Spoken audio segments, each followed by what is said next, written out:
Marine biodiversity register പ്രിപ്പറേഷൻ്റെ ഭാഗമായി 4/4/2025 കോവളത്ത് FML നടത്തിയ ഡൈവിനിടെയാണ് അത് ശ്രദ്ധയിൽപ്പെട്ടത്.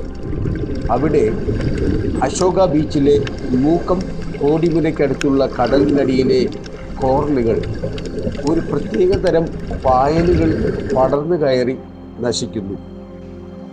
പണ്ടിവിടെ ധാരാളം സീ അർച്ചിനുകൾ ഉണ്ടായിരുന്നു. കടലിനടിയിലെ പാറമുകളിലും പാറ ഇടുക്കുകളിലും വസിക്കുന്ന ജീവിയാണ് സീ അർച്ചിനുകൾ. പാറകളിൽ വളരുന്ന പായലുകളും ചളിയുമാണ് അവയുടെ ആഹാരം. ജപ്പാൻ, തായ്വാൻ മുതലായ രാജ്യങ്ങളിൽ നിന്നും കോവളത്തെ ഹോട്ടലുകളിൽ ഗസ്റ്റുകൾ എത്തുമ്പോൾ അവർ പ്രദേശവാസികളോട് പറഞ്ഞ് സീ അർച്ചിനുകളെ പിടിച്ചെടുത്ത് കുക്ക് ചെയ്ത് നൽകും. ഇപ്പോൾ കോവളത്ത് സീ അർച്ചിനുകൾ തീരെ ഇല്ലാതായി. പകരം ഇൻവേസീവ് ആയതും അല്ലാത്തതുമായ പായലുകൾ പാറമേൽ പടർന്നു കയറുന്നു. അവ ഈ എക്കോസിസ്റ്റത്തിലുള്ള കോറലുകൾ, ബ്രയോസോമനുകൾ മുതലായ ഇമ്മൂവബിൾ ആയ ജീവജാലങ്ങളുടെ, അനങ്ങാ പ്രാണികളുടെ നിലനിൽപ്പിനെ ബാധിക്കുന്നു.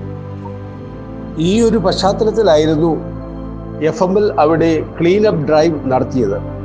ഞങ്ങൾ കടലിനടിയിൽ ഏതാണ്ട് 1 മണിക്കൂറിലേറെ ചിലവിട്ട് സാധ്യമായ രീതിയിൽ പായലുകൾ മാറ്റി.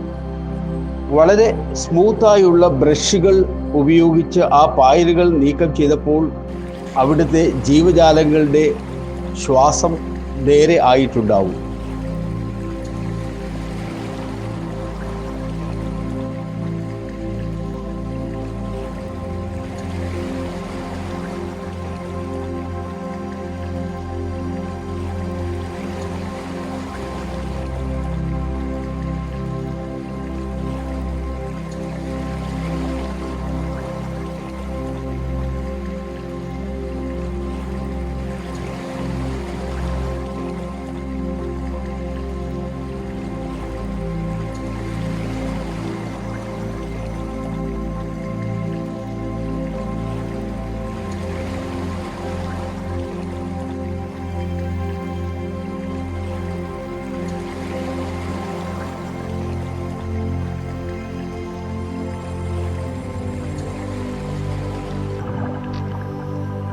മറീൻ എക്കോസിസ്റ്റങ്ങളുടെ റെഗുലർ മോണിറ്ററിങ്ങിലൂടെ മാത്രമേ നമുക്ക് ഇത്തരം പ്രശ്നങ്ങൾ മനസ്സിലാക്കാനും പരിഹരിക്കാനും കഴിയൂ എന്ന് ബോധ്യപ്പെടുത്താൻ വേണ്ടിയാണ് ഞങ്ങൾ ഈ വീഡിയോ ചെയ്യുന്നത്.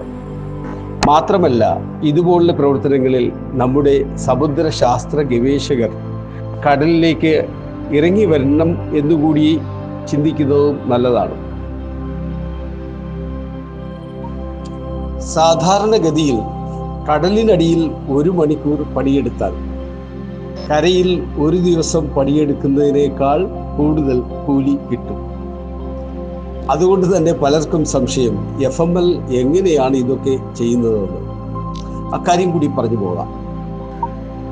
ശ്രീ ജസ്റ്റിൻ ജോസിൻ്റെ നേതൃത്വത്തിലുള്ള സ്കൂബ കൊച്ചിനാണ് FMLന് ഈ പ്രവർത്തനങ്ങൾക്കായുള്ള സാഹചര്യം ഒരുക്കി തന്നത്. അവരുടെ ഡൈവിംഗ് ഇൻസ്ട്രക്ടർ ബിനോജ് ഞങ്ങളോടൊപ്പം കൂടി.